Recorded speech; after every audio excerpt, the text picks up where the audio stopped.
So, does anybody have any questions about what we've done so far? We've looked at first 11 chapters of Genesis, which is the, several step fall where there's grace after each moment of the story. And then after the last story, the Tower of Babel, really the rest of Scripture is God's gracious answer to that problem. All right. So that was one. Then we talked about God using scoundrels with the patriarchs to really accomplish God's purpose, a theme that will run through the rest of the scriptures. Then last week we talked about the Exodus as a paradigm for our spiritual life, that we are fortunate enough to see God's grace operating first in our lives. God saves, God dwells, God gives law, God disciplines. I mean, all those things that happen as we interact with the divine. So those are the things we've covered thus far. Uh, is there anything on your mind about things I've said? Does anybody want to scream at their top of lungs, you heretic, anything like that?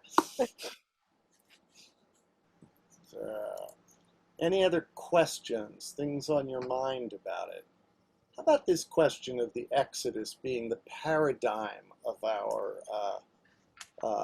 faith? Has that been something that's played with you at all this week? Well, I mean, you're not referring to it as history. You're referring to it as a teaching lesson, metaphorize it, sort of.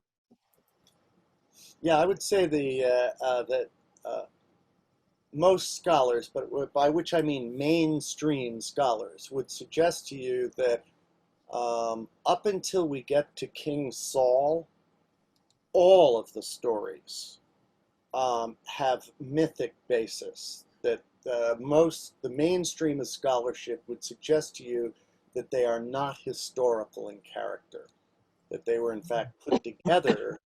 Much of the Torah was put together during David's reign. So we get to theological interpretation of actual events when we reach into David's reign. But early those Exodus stories, I mean, the evidence seems to be that there was a gradual movement of Semitic peoples from the south into the territories that became Israel, and I that they. read once that there's no archaeological evidence for much of these things. So that is Right. what you're talking about, isn't it?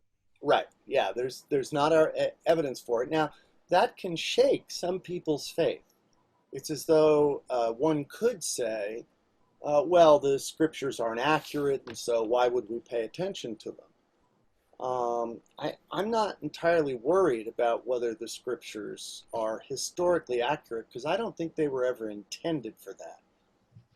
They're telling stories to make a theological point, to talk about the nature of God. Um, uh, I'm reminded of remember the movie Spike Lee did about Malcolm X, X. He tells this story about Malcolm X, which is historically questionable.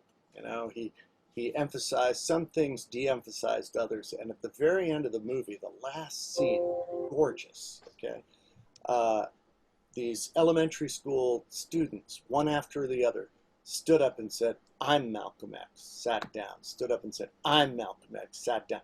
He was telling the story of Malcolm so that young people could identify with his Malcolm, meaning Spike Lee's Malcolm, and have that guide their future. That's really the same project that the scriptures are about. They're telling stories. Some have factual basis, some have a kernel perhaps of historical truth, but that's not the point. A long time ago, I stopped worrying about whether such and such was true or not true factually. What I care about is, does this story illuminate something about my relationship to the divine? And particularly in the Exodus, Jack. I mean, we're talking about, this gorgeous narrative that tells us a great deal about the way God works with us, and we can test it by trying it ourselves, and it is validated. Yeah, I think that's really a healthy look, but it's never been said in those words to me, and it would be helpful.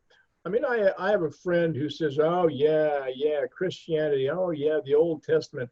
Yeah, I remember that God who killed all those Egyptian kids, and I didn't really know what to say, but we should be armed with what to say because there's so many things in the Old Testament, starting with the Garden of Eden.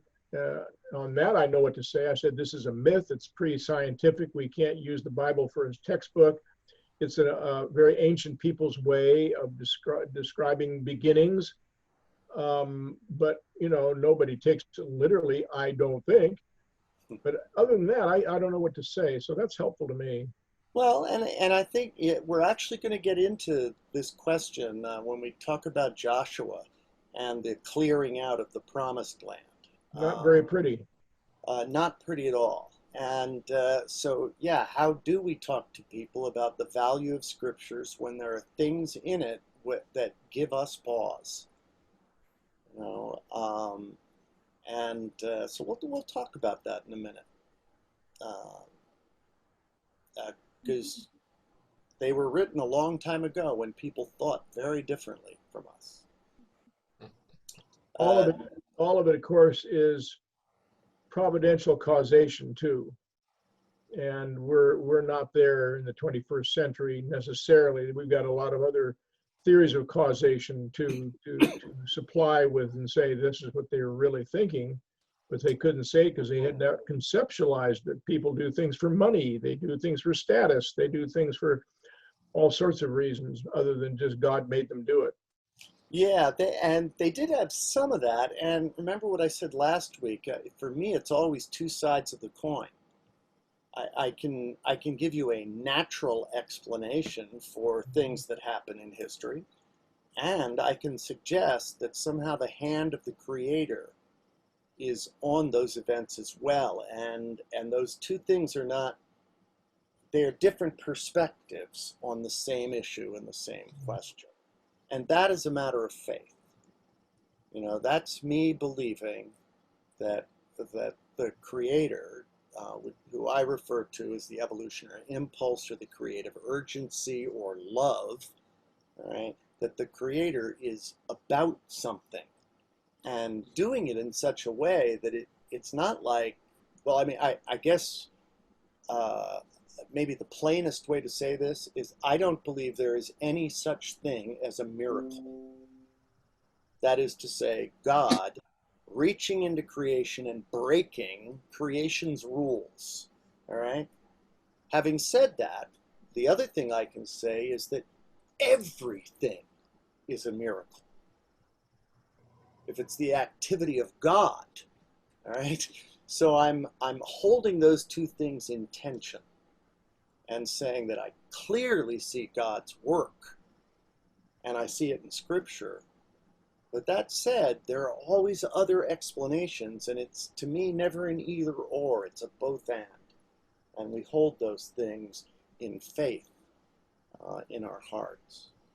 Truth is often paradoxical when you have opposites sitting there looking at each other. It is. And I think the more we mature, the more we develop, the more we're able to hold a variety of perspectives simultaneously. So that I think faith requires us not to have an either or, but kind of a both and hold on to them. At some point, I will no doubt talk about integral philosophy, which is all about holding a variety of perspectives as we look at things. Are there any other thoughts or questions about what we've covered, Dave? I have a question. Yeah. Um, is there not archaeological evidence that the Jewish people were in Egypt? There were uh, But at one point, people long ago thought it was Ramses II was the pharaoh. I don't know what the latest and the greatest is. I haven't kept up with it, but um, Hyksos, the Hyksos Yeah, people. yeah, actually, and neither do I keep up with the latest and greatest, Dave. But that said, I think what archaeological and historical evidence shows us is that yeah, there was a Semitic people in Egypt, and in fact, some of the early dynasties in Egypt were Semitic pharaohs, right? And at least some historians think that when in the beginning of Exodus it says, there came a Pharaoh who knew not Joseph, what mhm. it means is the dynasty changed and it was no longer a Semitic king. And so the historical ground behind this is some scholars think, now remember, generation to generation, scholars change all the time because they have to get PhDs. But some scholars think that, okay, there was a shift in dynasty, and so there was a migration of Semitic people into the Holy Land, and that has turned into stories like the Exodus. Okay. You know, so I'm not saying it has no relationship to reality. It's just that it's it's not the point of writing these texts. It's really not the point to tell us history. Same way the four gospels, I mean, they disagree all the time. They're not But there written, are similarities also. yes, partly literary similarities. And what's interesting is that we find, that they're told to particular communities for particular reasons, and that's why they're there. Uh, and if we concentrate too much on making them be historically accurate, we lose, for me, the value of them, which is the clear pictures of what the nature of the expression of love in this person Jesus is about. Well, so far, Uh, so good. Oh, so far, so good. So why don't we start in what we're going to do today and next week? Because I think the way this is going to work out. Because I used to do this in 6 weeks, but because this is a little shorter, I'm breaking it up just a little differently. So, but I'm gonna say that this is a particularly Christian interpretation of the Hebrew Scriptures. Okay, and what I mean by that is from here on out, not that I haven't done it before, but from here on out, we're going to be asking ourselves when we look at the Hebrew Scriptures, what are the themes within them that emerged in the character of Jesus in the Christian Scriptures? Okay, and there are four things that are thoroughgoing in these Hebrew texts that come to fruition in the person of Jesus in the gospel narratives. Okay, and that is the prophet, the priest, the king, and the sage. Okay, those four, and the way the Gospels present it, and Paul too, to a point, Jesus became the pinnacle of each one of those traditions in the Hebrew Scriptures. Right. So over the next 2 weeks, we're going to look at how each one of those themes, prophet, priest, king, and sage, operate in the Hebrew Scriptures so that we can then reflect on what they mean when we think about Jesus and how Jesus's life and ministry impacts our own faith and our own way of doing things. Um, it's the way I like to read the Hebrew Scriptures because I'm a Christian. That's the conversation. It's the place where I sit, where my faith is grown, where it's what I'm responsible to. Is this view of the Hebrew texts? Okay, if you talk to Jewish scholars, and one of my closest friends is a mystical Jewish scholar, all right, they see the same themes, all right. they might talk about them a little differently because they're not ultimately, sort of looking through the lens and seeing Jesus in them, right? But the themes are nevertheless very real, very real. So let's start by just talking about Joshua. Last week we talked about the Exodus, the paradigm for spiritual living, and it was really an effort of God to form a people that will bless all the nations of the earth. Remember, the motivation, the people of Israel aren't chosen because they're special. They're chosen because God is trying to show the world what it's like to live in harmony with the presence of God. Right? And so we see how God forms them in the wilderness. Right? But a nation is going to need some land, especially in an agricultural society. And so, after the people have wandered and had their character formed for a generation, right, they move into what's called the Promised Land, into that sustaining place where the nation can thrive and grow and bless all the people of the earth. But if you've read the book of Joshua recently, it is disturbing as all get out. I'm going to read to you just one passage that has to do with its most famous story, which is the defeat of the city of Jericho.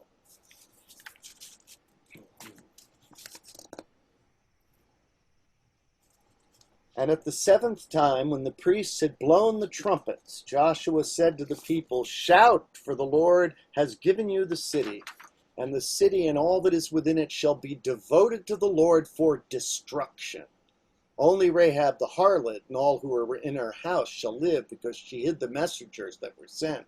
But you, keep yourself from things devoted to destruction, lest when you have devoted them, you take any of the devoted things and make the camp of Israel a thing of destruction, and bring trouble upon it. But all of the silver and gold and vessels of bronze and iron are sacred to the Lord. They shall go into the treasury of the Lord." So the people shouted, the trumpets were blown, and as soon as the people heard the sound of the trumpet, the people raised a great shout. The wall fell down flat, so that the people went into the city, every man straight before him. They took the city. Then they utterly destroyed all in the city, men, women, young, old, oxen, sheep, asses, with the edge of the sword. If that doesn't give you pause, I tease about taking verses out of the scriptures. Man, there's a passage I'd like to take out, because if I don't, I have to explain it, like Jack has to his friends. How do we explain that text? Any thoughts, Jack? Well, this is the classic where I do, this is I didn't know what to say except it's error. God is a loving God. God loves all people. If he wanted a place for Hebrews to go, they could have, I suppose, lined up in warrior lines, and then God could have put the fear of God in the Canaanite people and have them flee. So, Okay, so one possibility is that the text is just wrong. Yeah. That God didn't say it, or that God was mistaken when God did it. So that is one possibility, that it's just wrong. All right? And that one is real tempting. Or is it possible that a translator decided to do that? Storyteller. Yeah, so I don't think we can pass this off to errors in translation. These texts are old enough and ubiquitous enough that they've, maybe a verse here or a verse there has been changed in editing over a time, but I don't think that the entire movement of the text can be put to there. No, I think it's pretty clear that at the time, that is to say during David's time, when this text was formulated, that it was, that they thought that God had wanted such a thing to happen. Could I say? To me, I didn't know the historicity of it, but it's just honest. This is the way we do war in these days, in those days, we would say.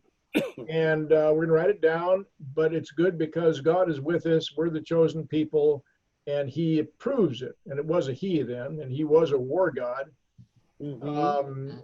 And then our understanding of God is a continuing revelation. Now we've gotten to number 2. Well, yeah, I mean, but God, we now look back and we say there's feminine sides of God too, mercy and love, and so on. And then Jesus is the final revelations where we see it in the flesh and we can talk to it and so on. So I would say this is an early interpretation. We have to remember the Bible was written by humans. It's not the Quran. I remember it with great regularity. What's that? So was the Quran written by humans. Yeah.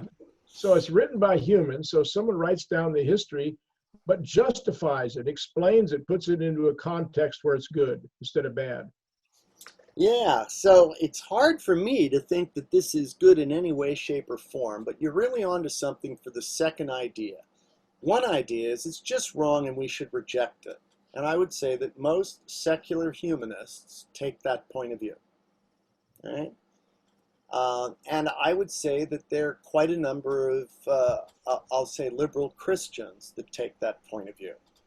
Right?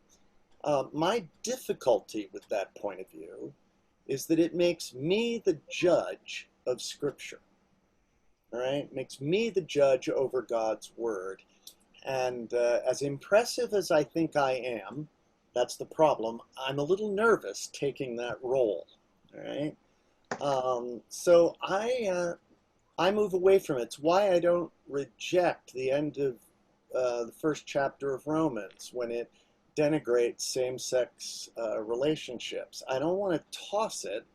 I feel like I have to deal with it because otherwise I'm deciding what's God's word rather than letting centuries of people of faith having edited it and worked with it make some decisions about that.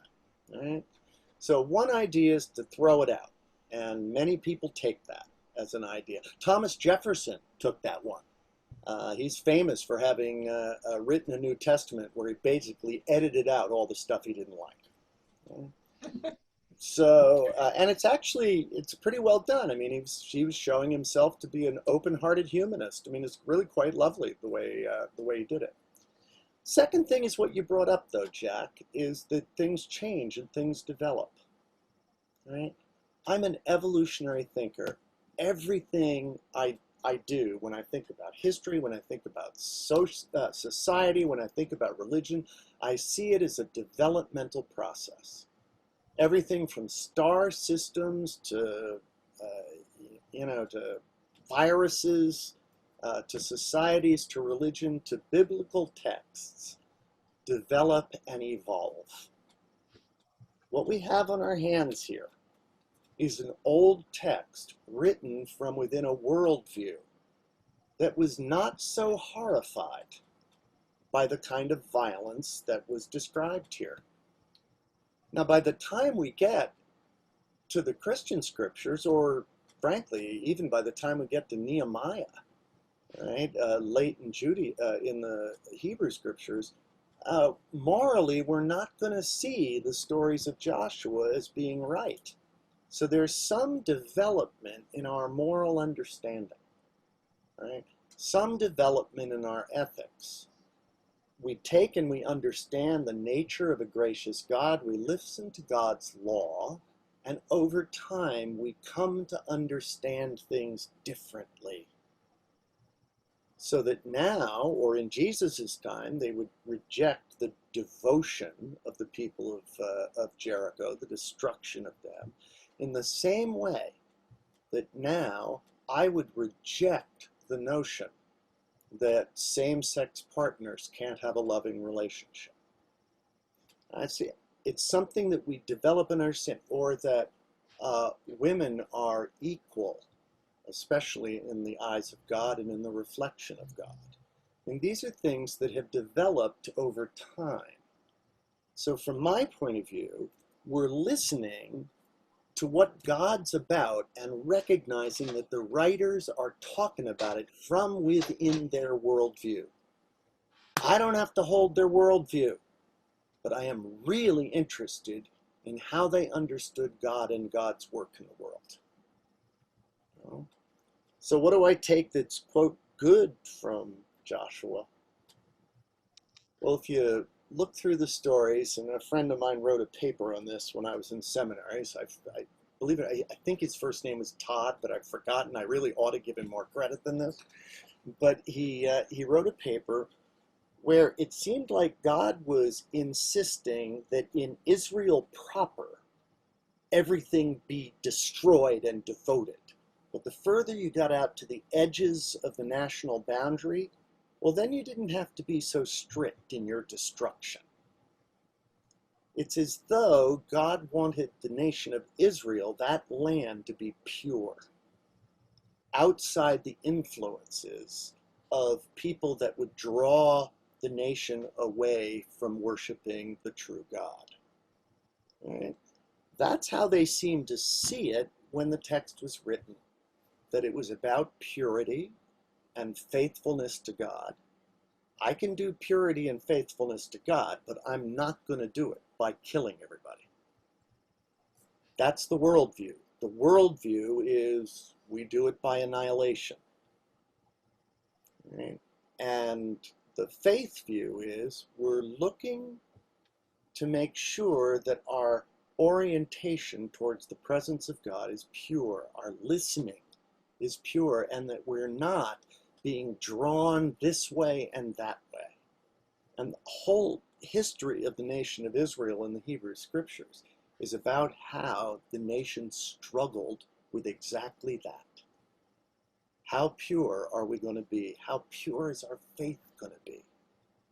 How much are we going to rely on God's law and listen to what God has to say? And how much are we going to rely on ourselves and our own wits? Sam, Yes. through the centuries, haven't Christian countries, Christian peoples, gone to war and thought that God was backing them, and and saw when if their people won, then God was looking on them with favor, and if not, so this isn't something just from centuries ago. Sure. I'm thinking it's still current. I agree with you that many people still look at it that way. I think that's I personally believe that's an unevolved ethical outlook on what God is about in the world.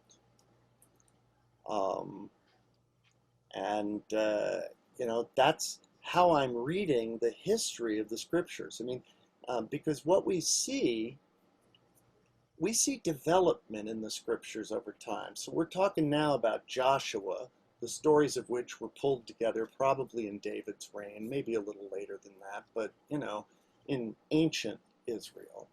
We're seeing those develop, but then we see Jesus saying, "Turn the other cheek." We see Paul wanting to give authority, limited authority, to the civil authorities. Right? That it's not all about a theocracy. We see development and change. We see Solomon with 1,000 wives, and Jesus looking for couples to come together one-on-one rather than having thousands of wives. So we see moral development taking place within the Scriptures, and I take that to be scriptural warrant for us carefully to do the same thing. To ask, what is God doing 2,000 years later? Because slavery was an assumed thing in the Gospels, an assumed thing in Paul's writings. But what does the nature of the God we learn about in those writings tell us about slavery now that our ethical stance has evolved? And I think to suggest that God's on our side and wants us to kill other people, I don't hear that in the scriptures when I think about God. Though people can argue with me, and do. Does that make sense, Peggy? Yes, and I think it was through the years, it was hard for Christian countries when they were fighting one another to say, okay, so whose side is God on after That's all? right. And of course, the Crusaders were in the midst of all that as well. Yeah. Of course, I would remind that there's this big body, it's Catholic, of course, of the just war, that there are instances, I mean, did God want Hitler to take over all of Europe and maybe even the world? Would be an interesting test. But the fact is, humans love war, and most of them ain't just. Yeah. I took a class in seminary during an interterm in January, one of those January classes, Joshua and Jesus, War and Peace in the Bible. Right? In the middle of that class, George H.W. Bush bombed Baghdad. It was a fascinating moment to be studying those issues. And the question you raise is there a place for war now? There was a time in my life when I was a more doctrinaire pacifist than I am now. Since I see the world evolving, I hope I see a reduced role for war. I think it's extraordinarily difficult. Think about Dietrich Bonhoeffer wrote a book called Ethics when he was in a prison camp before he was executed. And the question he was wrestling with in the book, because he was in that prison camp because he was part of a plot that tried to assassinate Hitler. And so the question he was asking in the book is, how does a doctrinaire pacifist, which is how Bonhoeffer saw himself, how does a doctrinaire pacifist get to a place where he's part of a plot to murder somebody? Okay? And his answer was that it was absolutely dead wrong, but there are moments when God calls one to make that wrong move in today's world. It's one approach. Personally, I think there's too much war. I think it cycles on itself, but can I say never? I used to want to. I don't know that I can now. Maybe that's just because I'm weak. So there are these different ways that we can analyze this text. So one way is to say to a friend, it's wrong. Another way is to say to a friend, yeah, over time, you learn enough about God, even through these stories and these scriptures, right, that it calls our initial assumptions into question about what's right and what's wrong. That it's about becoming closer to God and society developing and becoming closer to God. It's the nature of texts, and it's really important. Some of you know I'm doing this spiritual gathering on Saturday afternoons with my wife. We call it Gathering 238 just because we live at 238 Ridgeway Avenue, and it's the only URL we could think of. So it's Gathering 238. It's difficult for me to preach sometimes to this group. I think there's one Christian in the group of about a dozen. And they don't start from a place where they think the scriptures have something to offer, right? And I understand that because it's problematic when people read Joshua and let that be a justification for war. So trying to talk about why are they valuable, what can we get from them, is an important question. So that's our moment with Joshua. Pastor, Yeah. I always saw the Old Testament as, you know, God as the God of the Old Testament, and then God of the New Testament, in the body and embodiment of Jesus Christ. Christ said, you know, the old is gone, behold the new. That was When asked Isaiah, how actually. many and how many, yeah, but how many, when asked what the most important commandment was, he only had two. And Which those he were the drew two from that he would Deuteronomy. like, you know, that we all, you know, want. You know, that's what we're looking for. Not the God of the Old Testament, but the God of the New Testament. Yeah. So I'm going to say, so I just as a matter of faith, I'm going to say it's the same God. Oh, I think it is. And so um, the the Christian scriptures are reading those texts with a particular slant, generally a Hellenistic slant, right? Um, the Hebrew scriptures are understood from within their society and the things that they find important. But I think what we find is it's essentially the same God, especially when you consider, I mean, the foundation for me is grace comes first. Thoroughgoing from Genesis to Revelation. God's grace comes first. It goes with God's sovereignty, goes with God's love. Yeah, Jack. Can you define what that means? Grace is gift to me. Tell me a little Yeah, more. so I would say that grace is the creative activity of God. That's one of the ways I would describe it. So, or the salvific activity of God. But the work that God does in the world to bring, as the author of Colossians would say, bring all things together in perfect harmony, that's the gracious work of God. And we don't earn that. When God works with us and seeks to draw us closer and closer to expressing that perfect love, uh, we don't have to do anything to get God to work with us in that way. It's God's nature to do so. And so that's what I mean by God's grace coming You know, first. seems to me that, and I don't know, how I'm saying this, but the Old Testament's more of a societal relationship with God, where the New Testament is more of an individual relationship. Like Christ saying, that we're changed and, that we have grace. It's something that's, an individual relationship.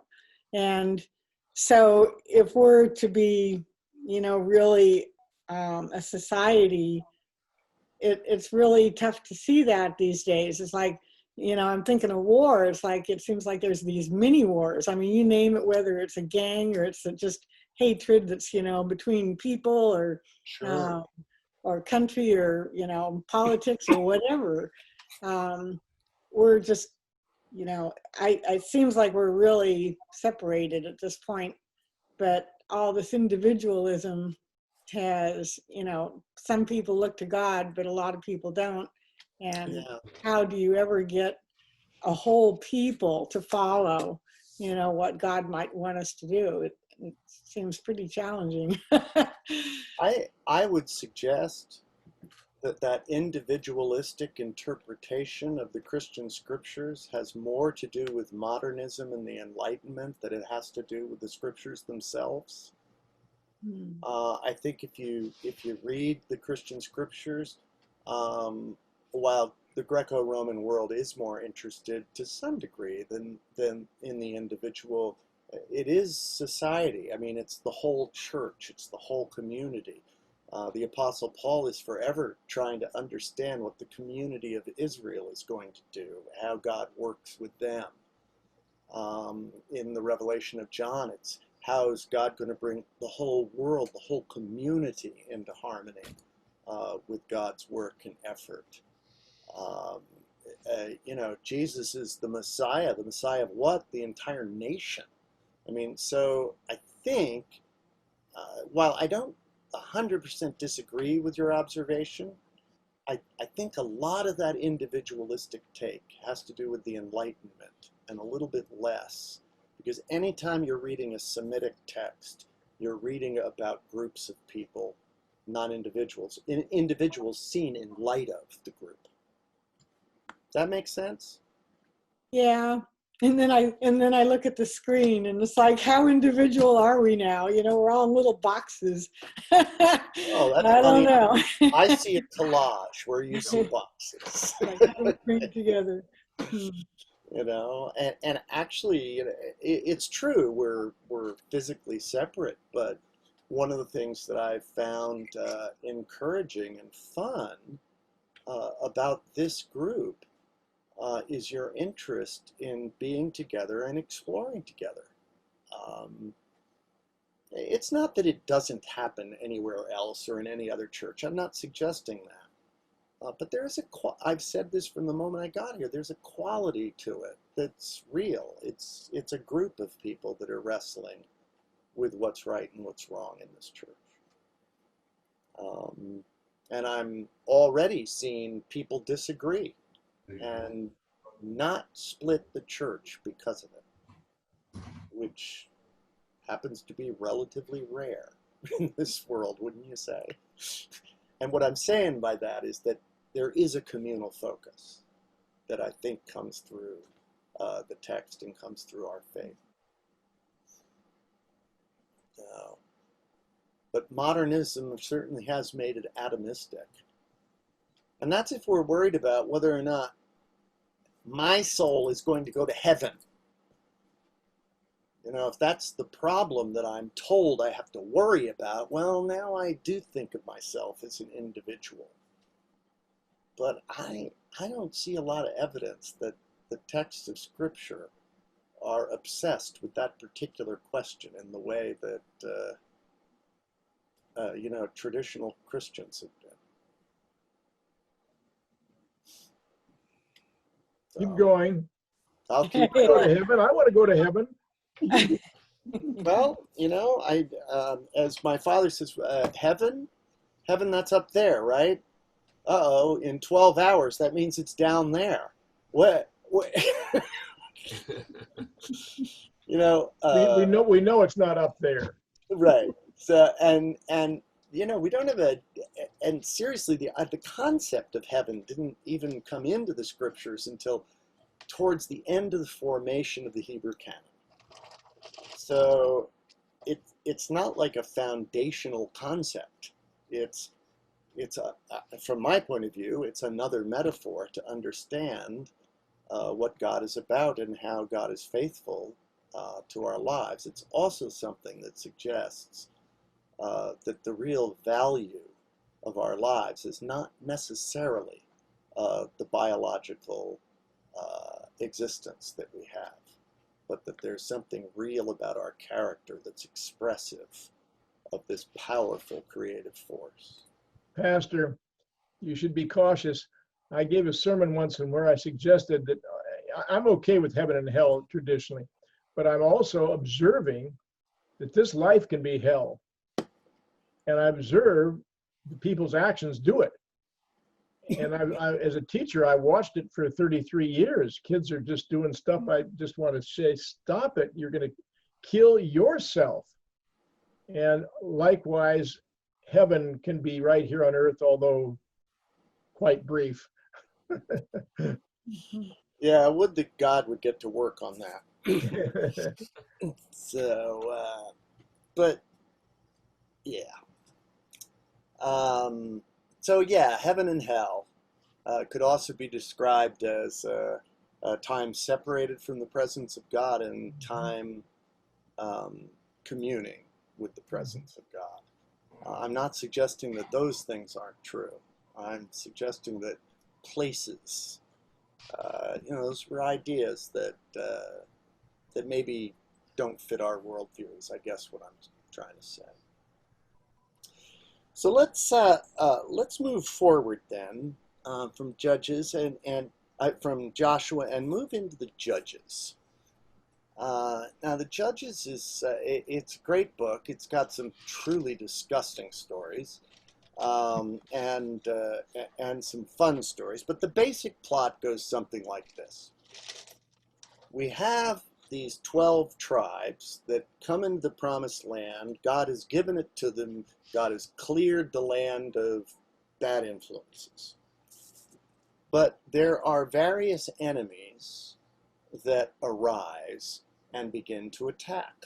Okay, so various tribal influences will come in and try and attack, and they usually attack one tribe or another. In response, God raises up what's called a judge. Right, and we hear about them. There's Jael, and there's Deborah, and there's Samson, and there's Gideon. But God raises up a judge, and that judge calls the 12 tribes together in a kind of charismatic moment. And they defeat the enemy, and then they go back to being 12 tribes. Okay? So that there's no central government here. Right? There's an inspiration at a moment of difficulty. And so time and time again, these judges will raise up. And it's always about trusting God. So let me just read you a little piece about the story of Gideon in Judges chapter 7.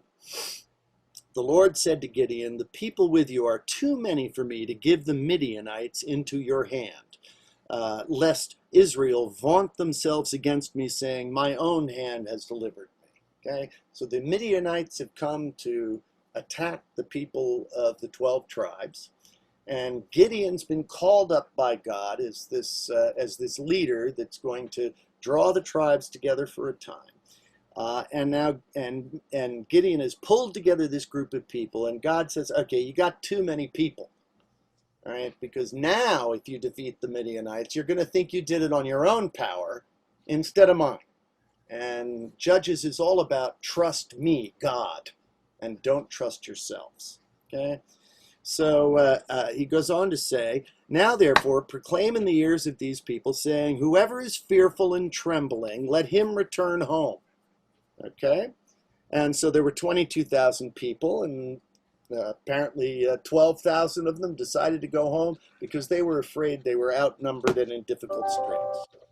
And the Lord said to Gideon, "The people are still too many. Take them down to the water, and I'll test them for you there.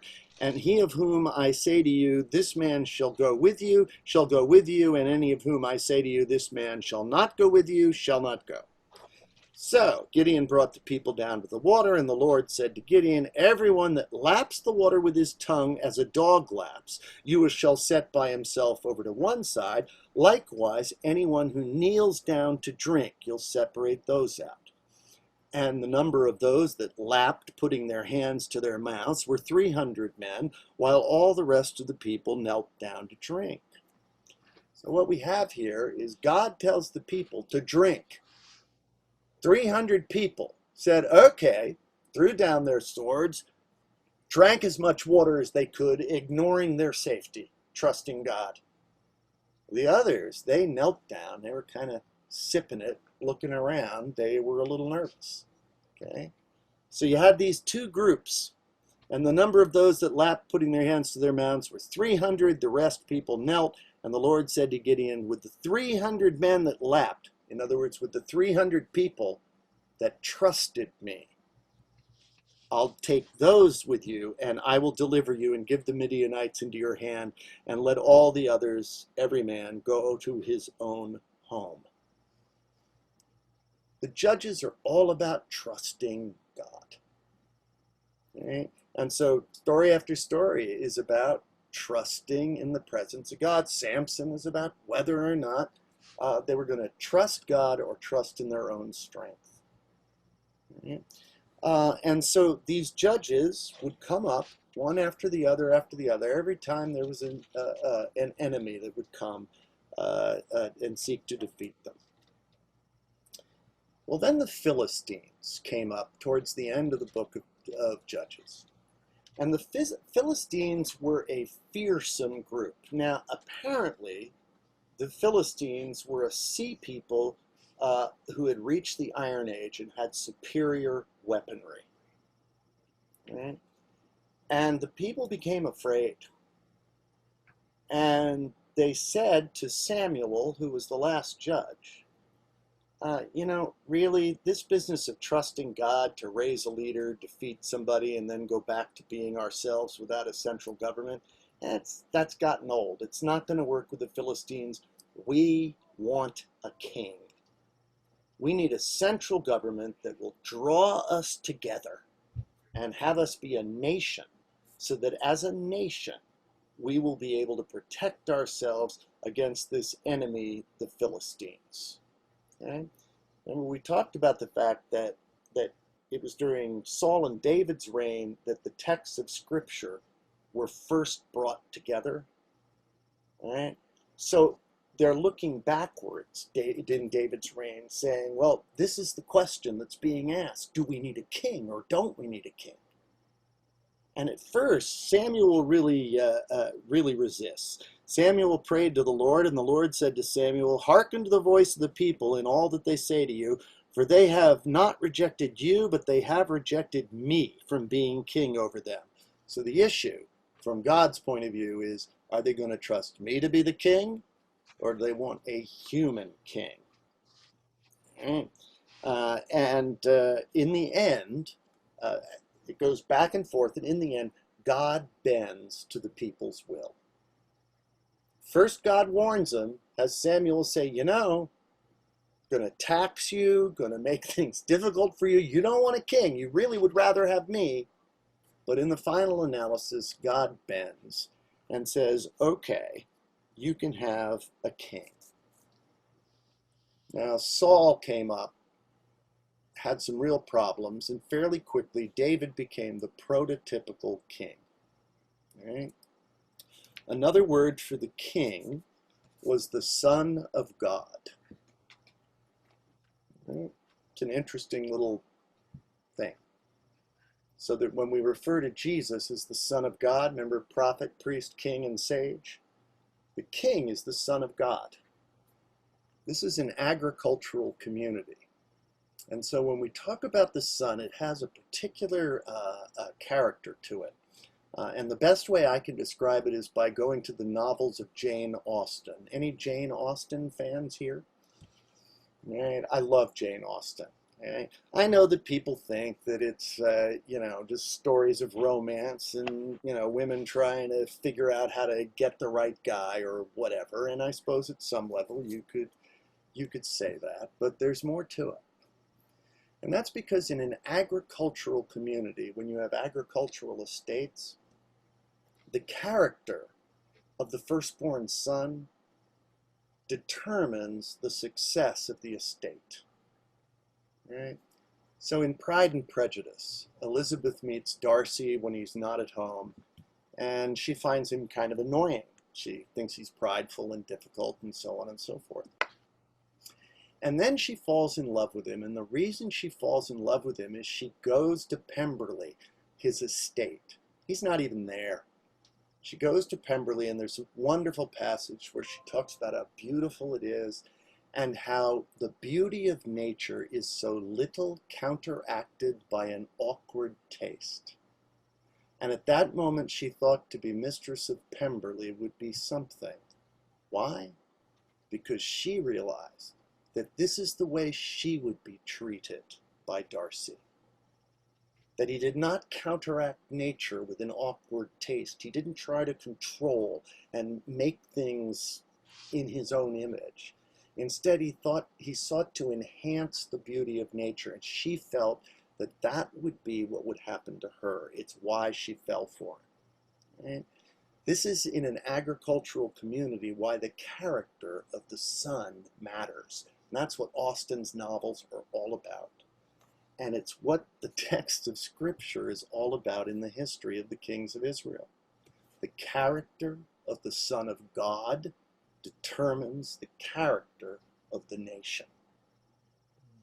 And all the history of Israel in the Hebrew Scriptures, from the time we get to David, has to do with the character of the kings, the sons of God, and what that means for the success of the nation. If the king is one that follows the presence of God, follows the dictates of God, listens for the direction of God, then the nation does well. If the king does not, then the nation falters and falls.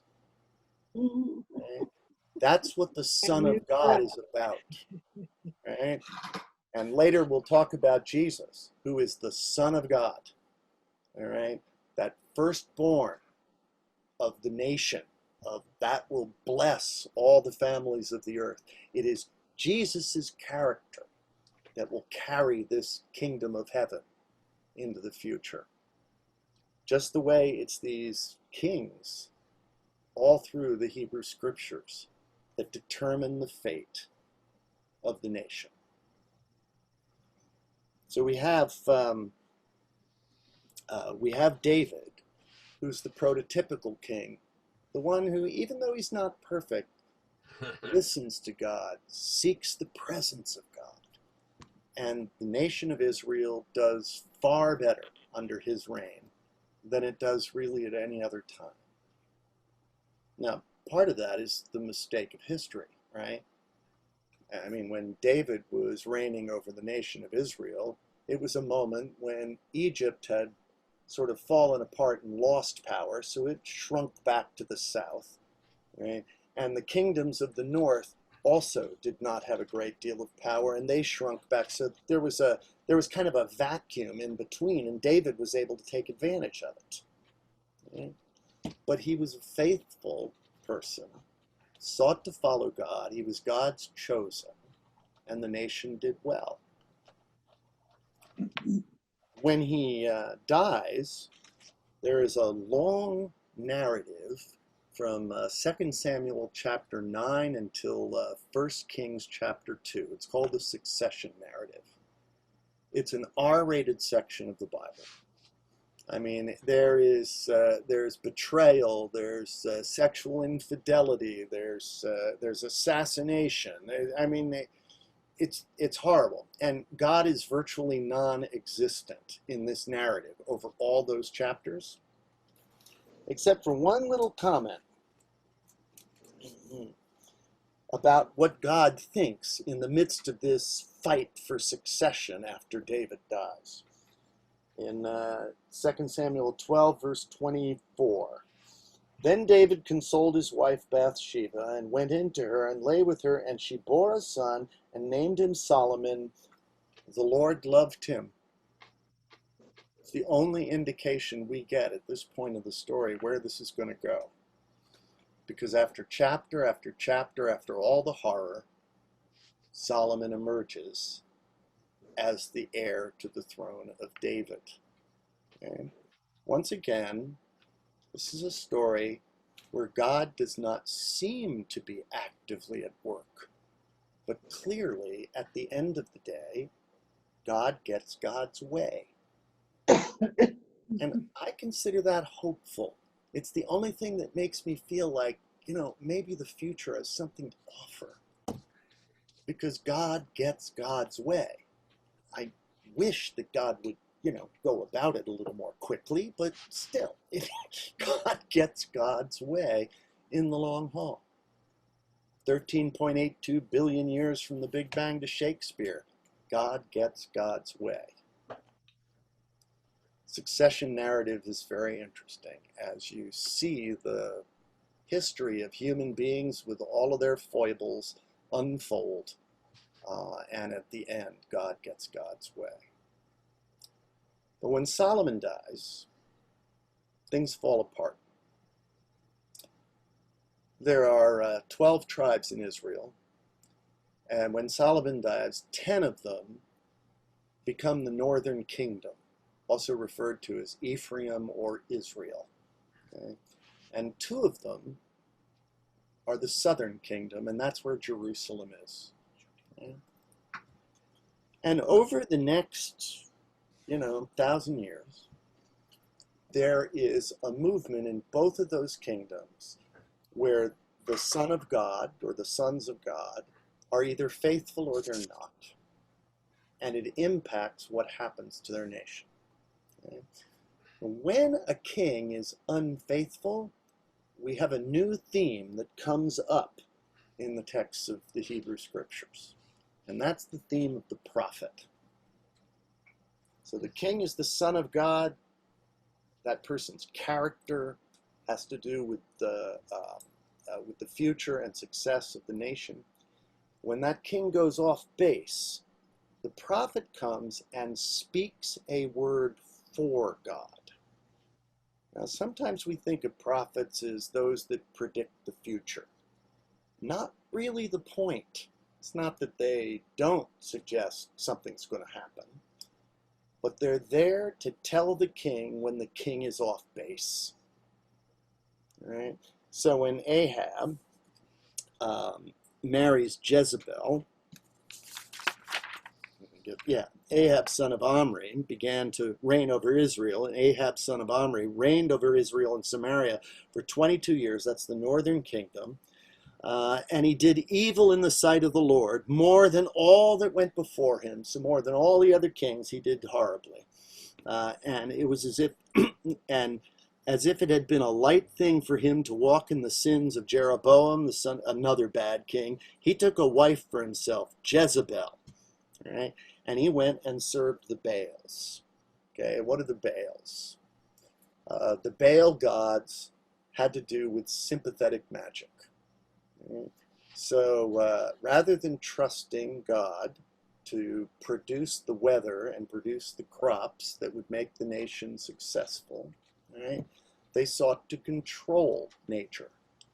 Now, I don't know why they thought this would work, but they felt like all kinds of things could be sympathetic magic. So if they had sex in a temple, that would be procreating and stimulating the gods to bring forth wonderful crops. But from the God of Israel's point of view, this was not trusting in the God that had rescued them from Egypt. Right? And they were not listening to that God's perspective. And so the first prophet came. And we call them the former prophets. It was Elijah is the first one. The reason we call him a former prophet is because, there was no writing. We have nothing in writing that Elijah ever did. All right? But this is the moment when Elijah has a contest with the 400 prophets of Baal. All right? Elijah announces to Ahab that you're going to be destroyed. All right, if you continue to work in this way, you're going to be destroyed. And so he has a contest. Remember the contest? They had this. They could put these two sacrifices on top of the mountain. And at one point, so Elijah says, "Okay, let's now you get your God to light that sacrifice on high." And so they danced around, they cut themselves to show that they're willing to give their lifeblood to this God, and waited for this God to set this sacrifice on fire, and nothing happened. Elijah even made fun to them and fun of them and said, "What? Maybe your God is, behind a bush relieving himself. What's going on here?" And finally they gave up, and Elijah then said, "Well, let's pour water on this sacrifice that I'm going to have God set on fire." Poured lots of water and made it just as hard a job as possible. And then Elijah prayed, and fire comes down from heaven and lights up and shows that it's Elijah's God who has the power to make things happen in the world. Right? Do I think that ever happened? No, but it's a cool story. Right? The interesting thing about that story to me is after it happens, he runs down off the mountain and runs 20 miles to the city to announce the success. I mean, this is, a pretty manic moment, right?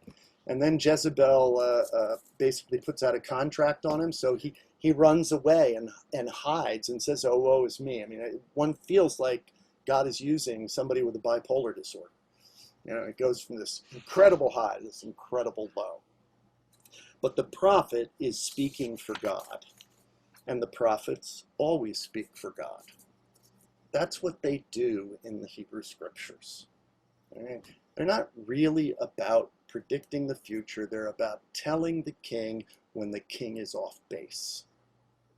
And the interesting thing about the prophets It's just beautiful.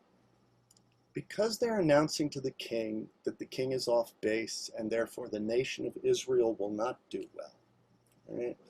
They do predict destruction. Amos in particular was, and Hosea and Micah, they were predicting the destruction of the 10 northern tribes, right? But every time they have an image that's hopeful at the end. And that's the thing that really makes the difference with the Hebrew prophets and some others. On the one hand, they said, God will bring judgment down. If you're not faithful to the presence of God, it has an impact on the nation. Right? On the other hand, always there is a moment of beauty, a moment of possibility at the end of it. So let's think about what those might be. For Jeremiah, he bought a piece of land even as Jerusalem was under siege and buried the deed in a clay jar, as if to say, we'll be back. Right? Ezekiel, when the people were being exiled to Babylon and they were they were destroyed because God lived in the house up on that hill in Jerusalem. And so if we've been exiled, where's God? He had a vision of this, basically a throne on gyroscopic wheels that went with them along the way. Right? Jeremiah, concerned about the breaking of the covenant. A new covenant would be engraved on their heart. Isaiah was waiting for God to say, comfort my people, saith the Lord your God. Your exile has been far and away too long. Come back home. I mean, each time the prophets have an image of hope. And those images of hope are some of the images that the gospel writers looked back on and said, oh, I think he might have been talking about Jesus. Okay? But each time it's the prophets saying, if you operate in a way that is not faithful to God, the nation won't do well, there will be destruction, but God will not, in the final analysis, let the nation be destroyed, because it's God's work in the world. God's grace, God's hope, God's effort to fix the Tower of Babel.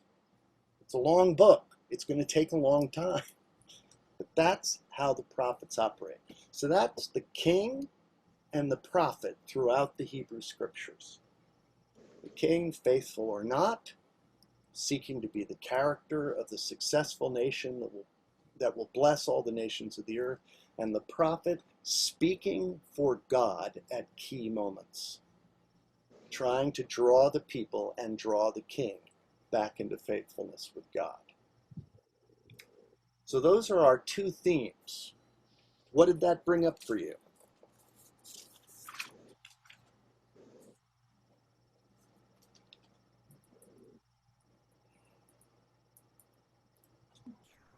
Clarity.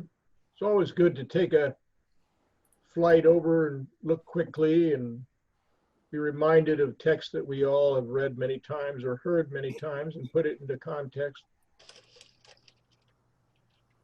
This is how we expect God to work with us, too.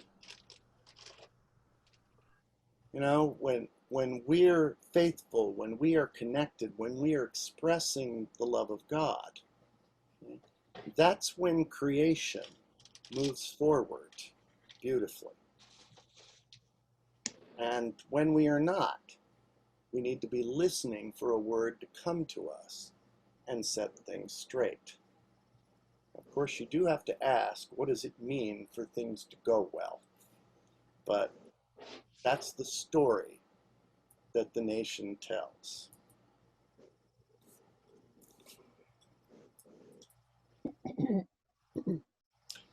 Being a prophet was a hard job in those days. That could get you killed. It's not an easy job now.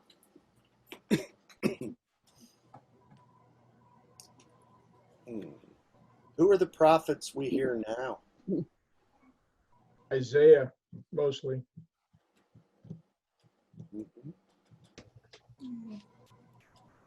Amos, one of the things I love, let righteousness roll down like waters and I'm sorry, and justice roll down like waters and righteousness like a mighty stream. That was engraved on Martin Luther King Jr.'s tomb, and it was attributed to him, and they had to change it.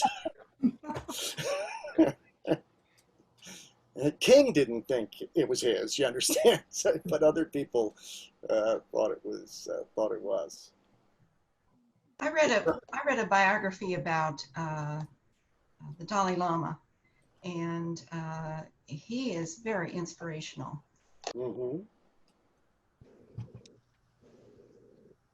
Would you say that he's a prophet?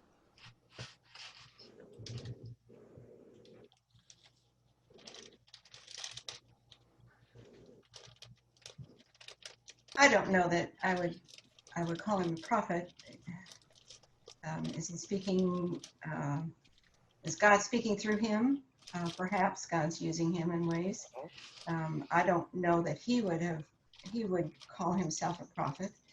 He certainly is a very holy man, full of wisdom and love for humankind. Yeah, I would agree. Next week, we're going to talk about the two other motifs in the Hebrew Scriptures, the priest and the sage. And when I think about the Dalai Lama, it's not that I don't think of him as a prophet, but I think of him more as a priest, because he's leading us to connect to the divine, and that tends to be the priestly role, while the prophetic role is to speak to us from the divine. But we'll talk about that next week and see how we feel about that, because it's not like they're hard lines. Peggy, what was the name of the book that you read?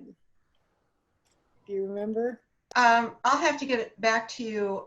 It was actually a conversation between, I think it was Desmond Tutu and the Dalai Lama at the site of the Dalai Lama. So I'll try to track it down and get it to you, Lena. Yeah, I'm pretty sure that's on my wife's shelf. Go ahead, Jack. I'd like to hear what the book is too. So you look for it, Peggy, and then I'll see if my wife has it on her shelf. I'm pretty sure she does. One of the things that I love about Barbara is she's a voracious reader of spiritual literature, and I don't necessarily like to read that much. And so she says, "Oh, this is such a great book." And I go, "Really, honey, what's it about? What are the best parts?" And she tells me, and then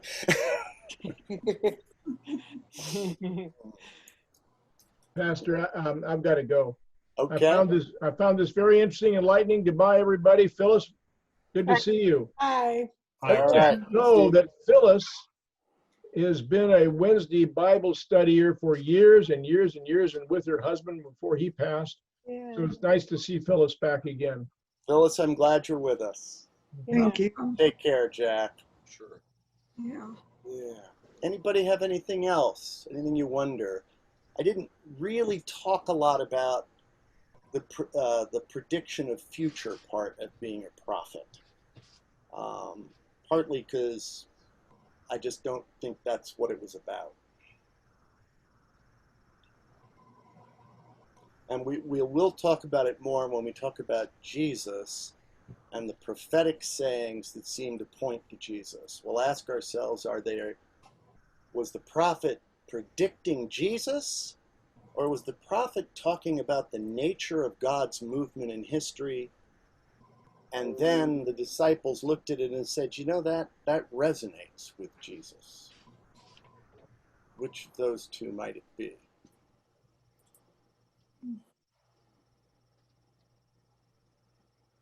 I have a tangential thought. We're talking about kings. In no way do we have that in our country, but it came home to me as you were speaking, Sam, that we as Christians ought to be praying for our country. Oh, absolutely. When we see so many things going astray. And I couldn't help but get the parallel. So there you go. Well, and I think you're right because, and the reason I do is because it seems that there are two things that are very important for the prophets when they speak to the kings. Right? One of them is that you need to worship the Lord God of Israel. That is to say, the one that is love, the creative urgency that's drawing things together rather than ripping things apart. But then the rule has to be just and equitable.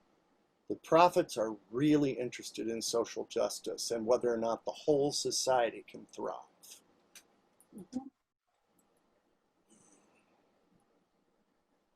Yeah. So yeah, and we also need to speak as prophets. Presbyterian preachers, historically, that is to say, in John Calvin's day, would have a self-image as prophets, not priests. Right? Calvin was seeing himself as a prophet in distinction from Roman Catholicism and its priestly class. Right? Nowadays, have you noticed how people wear stoles and that stuff? And they wear stole. That's a priestly garment, and we have those the different colored cloths, that go with the seasons, the liturgical seasons. Yes. When I was growing up in a Presbyterian church, my father's church, we had two colors. Okay, for the first 20 years it was red, and for the second 20 years it was blue. Because they bought new ones. We didn't change them. Okay, because so it's interesting to me that the Presbyterian Church has, over the last, since 1970, let's say, has embraced something of the priestly role. I will say that I'm not 100% comfortable with it. When I preach, but on the other hand, I feel like I need to, like one of my growing edges is to be more appreciative of the priestly role. It's why certainly in the last 10 years of my ministry, I've become interested in the whole of worship rather than just seeing worship as that which surrounds the sermon, which is the important part. That doesn't feel right to me anymore either. So just trying to make that work. Maybe during this time when we are separated, we can look at things like drama as being a part of worship service, and explore other mediums that have not come naturally to us. Dance, drama, to name a few. Art. Art, thank you. Yes. We saw just a little dance in the children's choir piece. I loved that. That was so beautiful. The whole thing was incredible. Yeah, I'm very interested in that too, Carla. I do often use artwork, particularly Rembrandt, in my preaching, so I'm sure that'll show up at some point. But my Uncle Richard, who's a church history professor at Gordon Conwell, he was a youth leader and he wrote skits, did drama. There's this great skit where there were 3 kids in 3 garbage cans learning about the grace of God, that they weren't actually garbage, and they would get out and they'd get cleaned up. I was also thinking of the parables, and you were bringing them up as a possible study, that they are clearly pieces of drama. Yeah. I have used the one, the wheat that falls on the good ground, the wheat that falls on, and so forth and so on. Use that one with a mime, and it was beautifully depicted, and the children can relate to that because it's extremely visual. Yeah.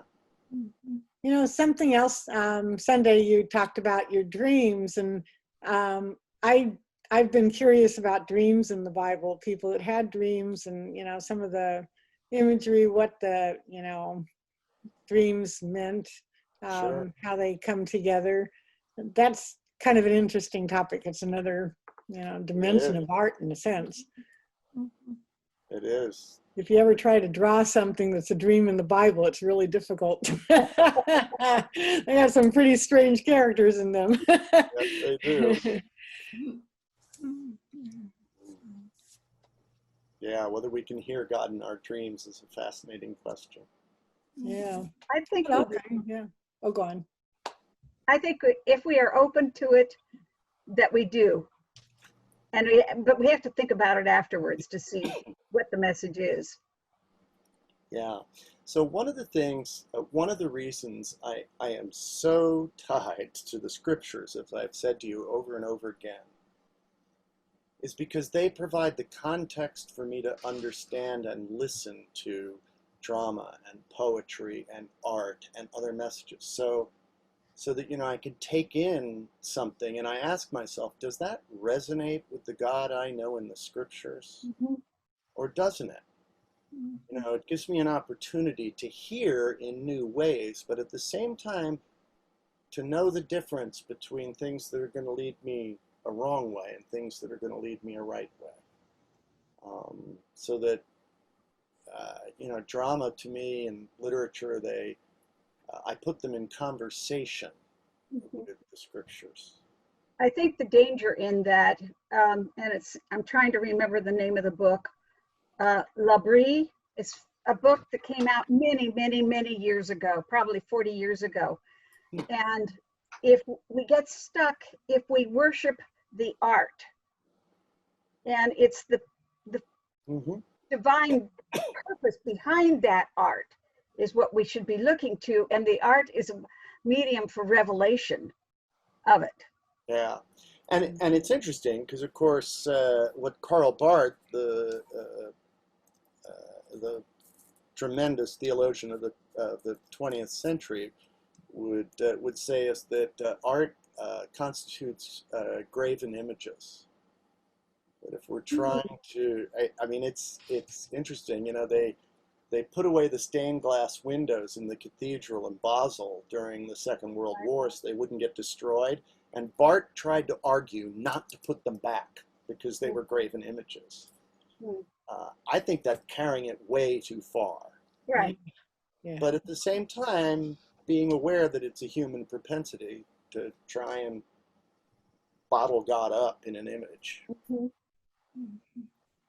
Well, when you go to Rome and see all of the artwork, I mean, St. Peter's Basilica, it's just so unbelievable. I mean, how Yeah, though that God was humans white. could just do that. I wanted to go walk through that all by myself. That would be so cool. They could just close the place so I could go walk through it. That's what I want. All righty, my friends. Well, we have arrived at 7:30. So next week it's priest and sage, yeah, looking forward to it, especially the sage. Pastor, I put the name of that book in the chat. It's the I book saw that. Thank you very Book of much. Joy. Yeah, and I know it's on our Book of Joy. Oh, that's interesting. It's very good. Oh, Yeah, good. it Thank is. you. It's a lovely book. I'm reading right now with my wife, Essential Spirituality by Roger Walsh, who happens to be a friend, but he's a psychiatrist and researcher who's looked at the 7 basic practices that form the spiritual mind in what he calls the authentic spiritual traditions. That is to say, traditions that can bring you to productive spiritual growth. And it's fascinating. I'm sure you'll be hearing something about it in sermons from time to time. But it's fun to read. Thank you so much, everybody. Thank you, I'm enjoying Pastor. this. You too. Thank you. Hate this. Yeah. Bye, Bye, See you everybody. Sunday.